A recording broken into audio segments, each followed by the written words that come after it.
se fait, c'est une contamination de tout un territoire pour des centaines de milliers d'années.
Moi j'arrive des Monts du Lyonnais, à 50 km de Lyon, dans les monts. On va dans le mur, on le sait, et que ça continue et qu'on ne nous entend pas.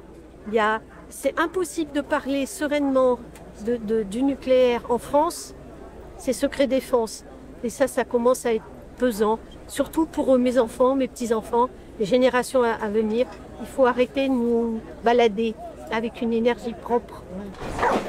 Ils avaient la banderole normalement.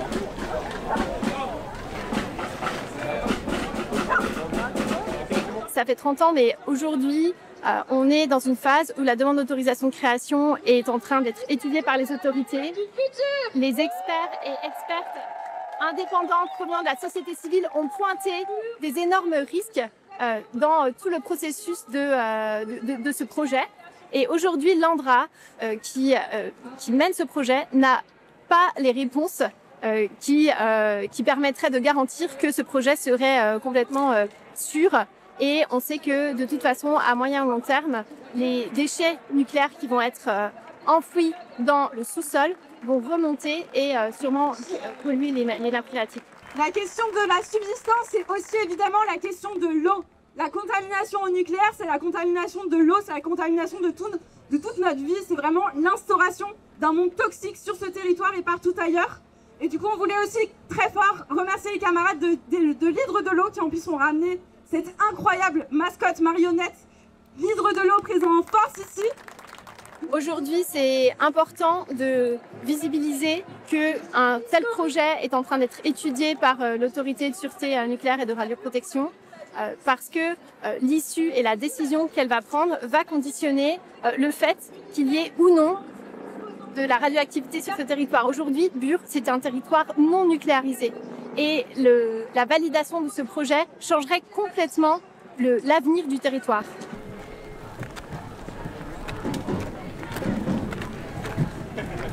En cette année 2025, on fête les 80 ans.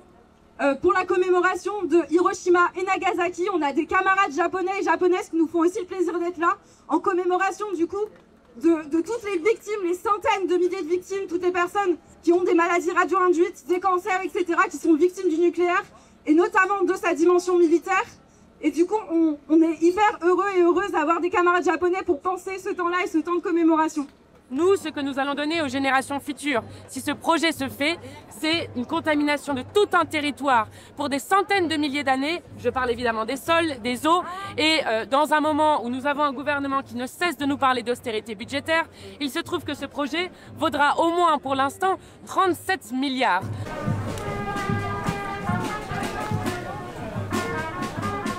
Je vais commencer par la question des médias rapidement parce que vous l'avez constaté, il y a, on en est très content, une couverture médiatique de cet événement pour que tout le monde voit ce qui se passe aujourd'hui en Meuse, en Haute-Marne, que tout le monde apprenne ce qui est en train de se passer ici en termes de dévastation des territoires. Mais du coup, ça pose plein de questions. Nous, on vous invite à faire attention aux dispositifs médiatiques, à être qu'on arrive à cohabiter tous et toutes ensemble pour ce moment, qu'on a envie d'être médiatique. Et en même temps que les journalistes prennent soin des opposants et opposantes, que les personnes n'hésitent pas à se masquer si elles en ont besoin, ou en tout cas à faire attention à leur image que les voix, vous faites attention à ce que potentiellement il y ait des personnes qui enregistrent pendant la manifestation et du coup avoir une attention à ça. Et je le précise parce qu'on est sur un territoire ultra répressif où la police nous harcèle au quotidien et c'est un enjeu de se protéger collectivement.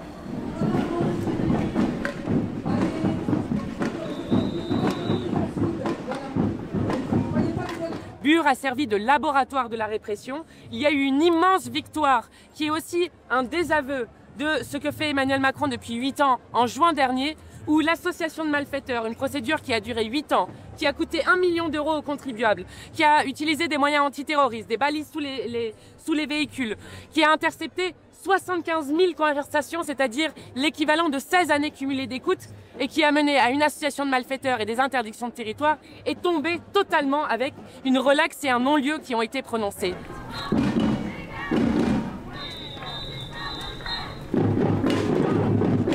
Comment vous alerter, ne serait-ce que dans 10 000 ans, ne serait-ce quand même que dans 1000 ans, ne serait-ce que dans 100 ans, il y a des déchets nucléaires radioactifs en dessous. Je vais vous donner 2 exemples. Le premier, c'est ce qui s'est passé près de Verdun. Près de Verdun, on a retrouvé une usine de destruction d'obus qui a été fermée en 1918. On l'a retrouvée en 2018. 100 ans après, cette usine qui continue d'empoisonner les sols avait été complètement oubliée de tout le monde. Donc là, nous sommes sur une échelle de 100 ans. Imaginez 100 000 ans. Et le deuxième exemple, c'est évidemment ce qui s'est passé à Stocamine.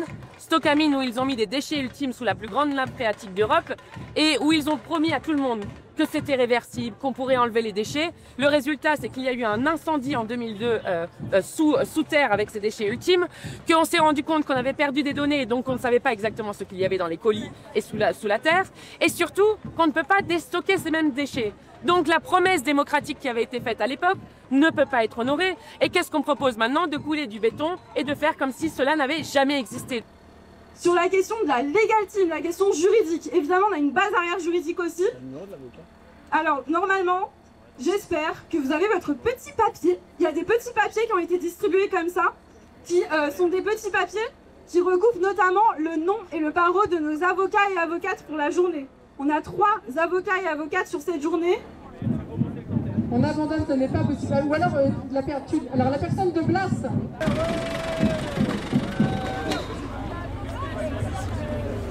Est-ce que tout le monde peut essayer de s'agglutiner par ici?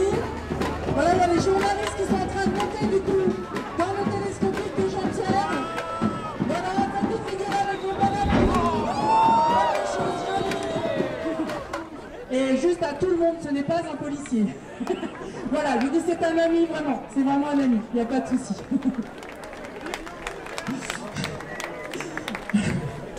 Ok.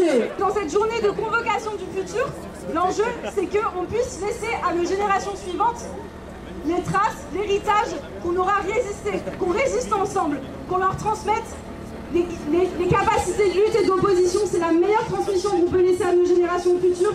Merci à toutes et tous, très bonne journée, profitez à fond.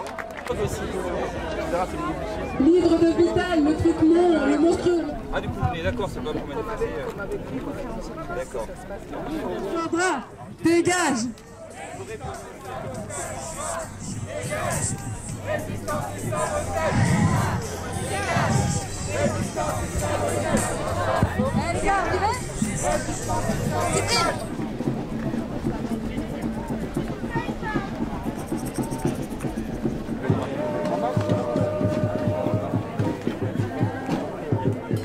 C'est là qu'il y a eu les directions de l'installation. Ça a vraiment eu besoin de jeux de matrice pour ça, pas du tout. Pas nécessairement, non. Si c'était les conditions.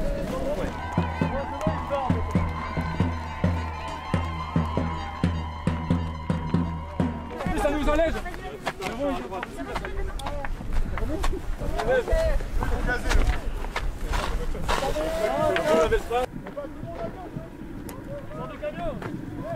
Va falloir partir, messieurs.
Allez,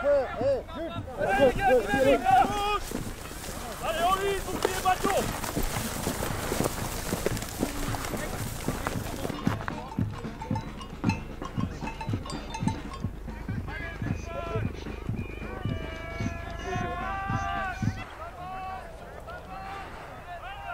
On nous empêche d'aller sur la droite.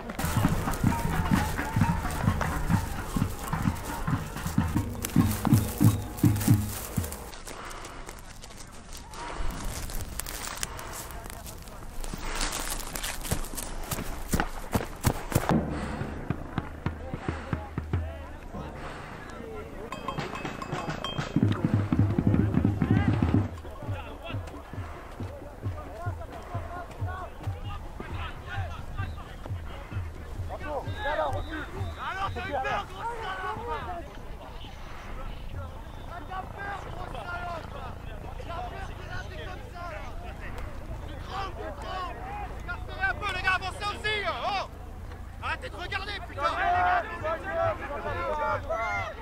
c'est une blague. Ils sont dans la mitraillette et je vois pas.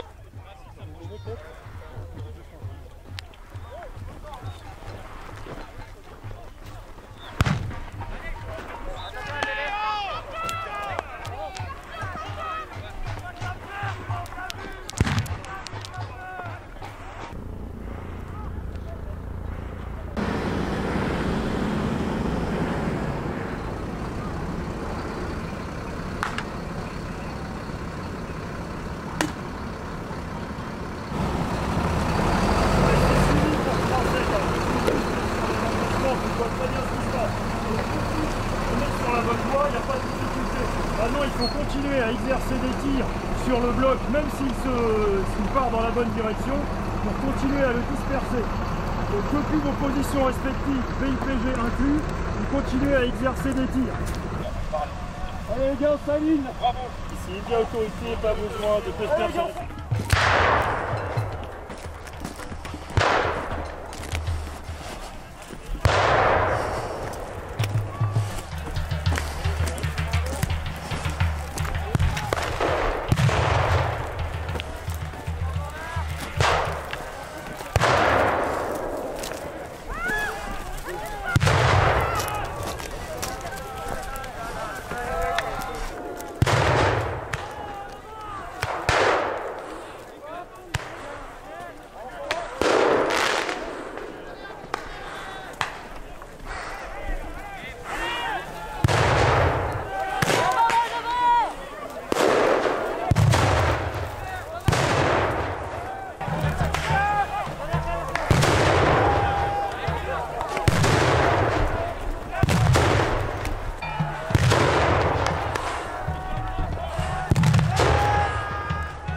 Ils font le tour.